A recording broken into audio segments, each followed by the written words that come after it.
Halo, selamat datang di Nidalab, bekerja sama dengan Rumah Sakit Cepat Waras. Pada video kali ini, saya secara khusus minta Dr. Aldo untuk sharing pengalamannya dia dalam menerapkan protokol kesehatan. Karena saya tahu Dr. Aldo itu kan dari sejak awal pandemi sampai sekarang, dia setiap hari terpapar loh sama orang yang positif COVID. Tapi ajaibnya, dia, keluarga dia, dan bahkan saya yang masih rutin ketemu sama dia, masih aman-aman aja dari COVID. Berarti kan Dr. Aldo dia punya cara yang efektif dan terbukti untuk mencegah penyebaran virus COVID ini. Nah, langsung aja ya kita dengar sharingnya Dr. Aldo. Yuk. Halo teman-teman, selamat datang kembali di rubrik Rumah Sakit Cepat Waras. Pada video kali ini saya akan membagikan pengalaman saya ya. Nah, pengalaman apa nih? Saya tiap hari itu berhadapan dengan pasien yang positif COVID. Ya, saya merawat pasien-pasien dengan positif COVID dan setiap hari saya bertemu dengan mereka tentunya. Bagaimana saya menjaga protokol kesehatan secara ketat, secara disiplin, supaya jangan kena. Karena saya berisiko membawa COVID ke rumah nih. Jadi kalau nggak benar-benar ketika di luar rumah, wah bisa gawat ya tuh. Nah, saya tidak akan membahas secara detail tindakan-tindakan yang saya lakukan di rumah sakit. Yang saya mau bagikan adalah pengalaman mulai dari persiapan berangkat. Jadi saya sebelum berangkat kerja itu bawa 2 tas. Satu tas tuh isinya ini nih. Ya, jadi saya bawa hand sanitizer, ya ini isinya alkohol 70%. Jadi setiap kali saya menyentuh pintu segala macam, saya semprot nih. Jadi udah nggak hitung lagi deh, saya tiap hari itu nyemprot berapa banyak tangan, baik permukaan, misalnya saya ke toilet pintunya saya semprot, atau ke lift ya tombolnya sebelum saya pencet saya semprot. Ya itu yang saya lakukan. Itu pukul rata di rumah sakit kayak gitu, atau misalnya saya terpaksa belanja ke pusat perbelanjaan, saya juga gitu. Tas saya juga begitu habis pulang dari rumah sakit sebelum masuk mobil saya semprot. Benar-benar seluruh permukaan tas saya semprot. Makanya ini habis nih. Ini segini banyak nih seharian habis nih, ya. Udah nyemprot benda-benda yang saya sentuh, ya. Nyemprot tangan saya sendiri tentunya. Nyemprot face shield ketika mau ini lepas pasang. Nah, terus juga nyemprot tas. Wah, jadi ini habis nih. Oke, jadi pas berangkat tas yang pertama isinya itu, ya. Juga nanti tas yang kedua ya isinya baju ganti ya, karena saya bekerja di 2 rumah sakit ya, dari pagi sampai malam ya. Saya mandi nih ya, mandi dari rumah berangkat terus kerja dari rumah sakit ya. Dari rumah sakit yang pertama itu saya mandi lagi sebelum pindah rumah sakit, apalagi saya baru habis periksa pasien COVID. Nah, terus pindah rumah sakit yang kedua, selesai praktek dari rumah sakit yang kedua, sebelum pulang saya mandi lagi. Jadi saya tentu harus bawa baju ganti. Nah, saya bawa baju ganti 2 pasang tuh, karena saya ke 2 tempat. Setiap kali habis dari situ, saya mandi. Nah, terus alat mandi tentu saya tidak lupa bawa, dan juga masker ganti. Masker ganti ketika saya keluar dari rumah sakit. Karena kalau pas di rumah sakit, saya disediakan masker. Apalagi yang saya bawa? Oh, saya bawa ini, ember. Ya, ember saya taruh di bagian belakang mobil saya. Embernya ini isi air yang sudah diisi dengan deterjen dan detol. Jadi buat apa tuh ya? Nah, saya kan mandi tuh di rumah sakit. Selesai mandi ada baju kotornya dong. Baju kotor ini dibungkus dengan plastik dan plastik luarnya pun saya semprot ketika mau dibawa ke mobil. Begitu sampai mobil saya langsung cemplungin itu sama plastiknya. Masuk ke ember deterjen. Jadi dipastikan tidak ada kuman COVID misalnya ada nih nempel di baju kerja saya keluar ke mobil. Itu yang saya bawa tuh, saya juga bawa bekal. Mau di rumah sakit ada acara apa, atau ada staff lain yang ulang tahun segala macam, atau ada perkumpulan disediakan nasi, prasmanan atau apa, jujur saya tidak pernah melepas masker saya tidak pernah makan di tempat. Dan saya sudah mengalami penurunan berat badan kurang lebih 9 kilo nih semenjak pandemi ya. Bukan karena saya diet, tidak ya, tapi karena secara terpaksa saya melakukan intermittent fasting. Jadi puasa dalam jangka waktu tertentu ya. Saya makan pagi kurang lebih jam 7:30, terus saya berangkat. Dan ketika saya pakai masker selama bekerja di rumah sakit yang pertama itu, saya praktek kurang lebih 5 jam. Saya benar-benar tidak menurunkan masker saya. Boro-boro nurunin, nyentuh saja saya nggak berani. Karena saya tidak mau mengkontaminasi masker saya sama tangan saya nih. Misalnya sampai tangan saya nyentuh pasien atau apa, COVID-nya terus ditempel gitu. Beneran deh, saya begitu pakai di mobil ya. Jadi saya di mobil tuh sebelum turun ya, saya pakai tuh maskernya. Double langsung, N95 ya, terus masker medis, bahkan udah pakai shower cap, pakai lagi face shield, dan pakai apron ya. Apron tuh apa sih? Plastik ya, plastik untuk melindungi dari terpapar cairan, misalnya ada pasien batuk atau gimana ya, baru saya turun. Di rumah sakit nanti pakai lagi hazmat. Nah, itu ritualnya gitu ya. Nah, terus ketika pakai itu, saya bener-bener nggak makan, nggak minum 5 jam tuh ya. Nah, itu baru satu masalah ya. Tapi ya itu, saya saking bener-bener, aduh jangan sampai ada masuk nih, gitu ya. Jangan sampai saya bikin celah, ya udah deh bener-bener nggak sentuh-sentuh ya. Jadi bener-bener dan supaya nggak boros masker juga ya, gitu. Jadi dari sekali pakai itu saya nggak makan, nggak minum, nggak copot-copot, bahkan hidung gatel pun saya nggak berani garuk.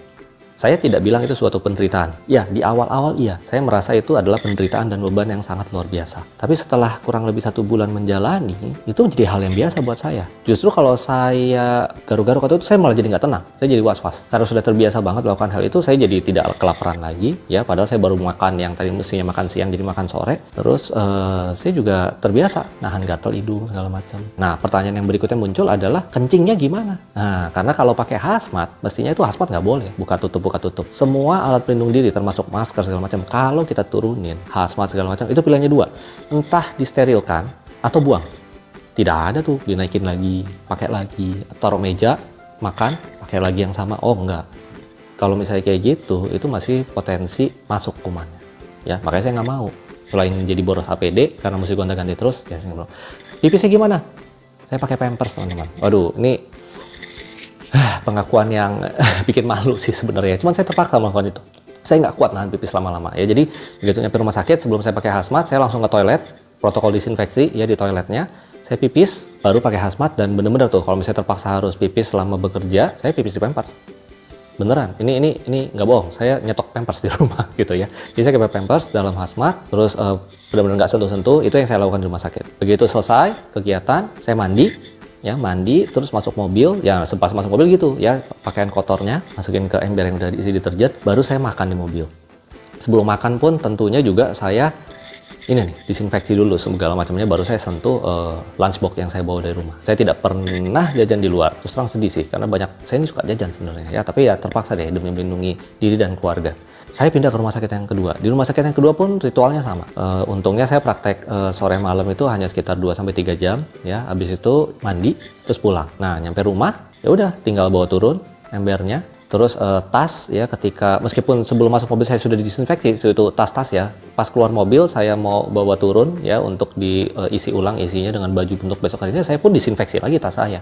Jadi berkali-kali tuh ya, terserah deh teman-teman mau bilang paranoid atau tidak, tapi semenjak ya karena saya melakukan hal itu tiap hari, ya saya rasa saya masih terlindungi itu, terbukti efektif. Saya sampai sekarang dicek rutin masih negatif terus, padahal saya tiap hari terpapar loh. Nah terus nyampe rumah ya mandi lagi, coba. Jadi teman-teman hitung deh, saya mandi berapa kali sebelum berangkat, habis dari rumah sakit pertama, habis dari rumah sakit kedua, nyampe rumah mandi lagi.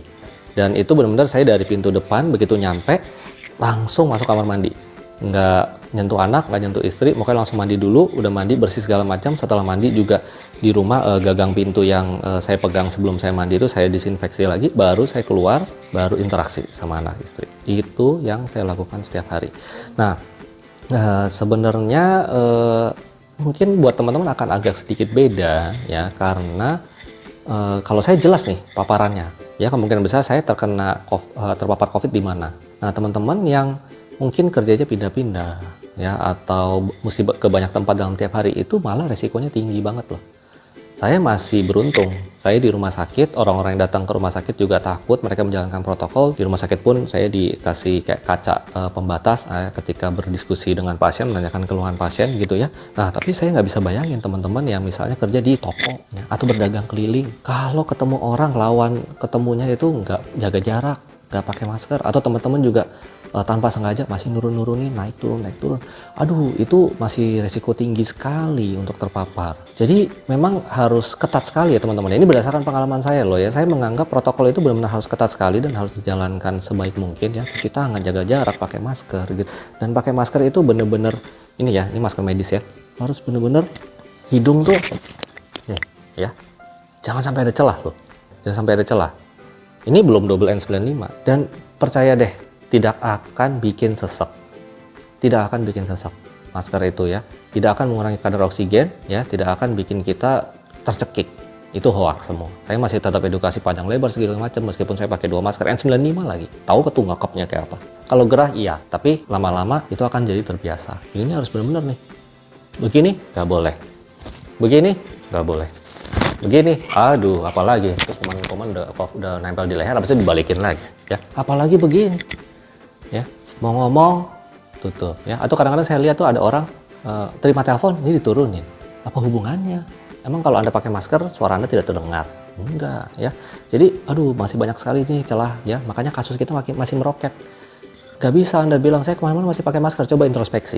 Masih ada nggak hal-hal tadi tuh yang Anda lakukan tuh? Gini, ya.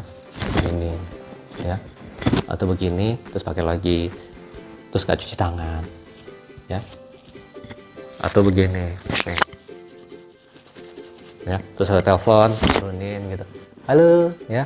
Nah, dari Garut. Nah, kena tuh, ya. Kalau masih ada celah-celah seperti tadi yang entah sengaja maupun tidak disengaja, apapun alasannya, jangan menghindar atau jangan menyangkal, kok saya masih bisa kena COVID, ya. Anda yang bikin celahnya sendiri. Nah, kalau saya sudah sangat terbiasa untuk melakukan protokol sedemikian ketat, ya. Saya pun juga dicek rutin seminggu sekali, saya tiap hari terpapar dan saya masih aman sampai sekarang. Mohon doanya mudah-mudahan aman terus, ya, karena saya juga tidak mau bawa virus ke rumah. Prinsipnya sih mindsetnya gampang aja. Ketika Anda berada di luar rumah, anggaplah semua orang, ya, semua orang yang di luar itu bawa virus, ya. Ketika Anda dari luar rumah, anggap Anda yang bawa virus. Makanya Anda langsung ke kamar mandi dan mandi. Baru interaksi sama keluarga. Dan ngomong-ngomong soal interaksi sama keluarga, ya, saya juga mau bagi ini hal terakhir nih, ya, yang saya sharing, ya. Orang tua saya tinggal itu hanya kurang lebih 10 menit dari rumah saya. Cuman beda komplek aja. Tapi ketika mereka datang ke rumah saya atau saya ke rumah mereka, karena mereka tahu saya terpapar COVID, tiap hari kerja meskipun dites negatif, dan saya juga tahu mereka pun masih ada yang ke pusat perbelanjaan, bahkan ada yang masih kerja. Ketika kami bertemu, kami tetap menjalankan protokol kesehatan. Jadi nggak ada tuh mentang-mentang keluarga, ini ayah saya, ini ibu saya, ini sepupu saya, ya, ketemu nggak pakai masker, hahihi, foto bareng, klik, ya, gitu, ya. Makanya ada klaster keluarga, ada klaster perkantoran. Itu karena repotnya adalah si COVID ini bisa bikin gejala tuh OTG, orang tanpa gejala. Kelihatannya nggak ada gejala, hahaha, seger buger, tapi setiap kali dia berbicara, kumannya terbang, virusnya terbang. Kita juga di dekatnya nggak jaga jarak, oh karena dia keluarga saya, ya. Saya berani buka masker sama anak istri saya setelah saya mandi, karena saya tahu istri saya tidak pernah keluar rumah. Bener-bener literally dia nggak pernah keluar rumah. Ke mall nggak pernah, ke pusat perbelanjaan nggak pernah, pokoknya semua saya. Tapi saya kalau di luar rumah gitu, ketatnya.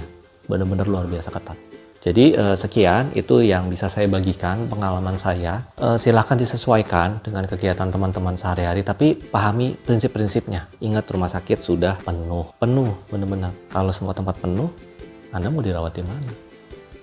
Coba pikirkan baik-baik. Jadi tetap paling baik adalah lakukan protokol kesehatan supaya Anda jangan kena.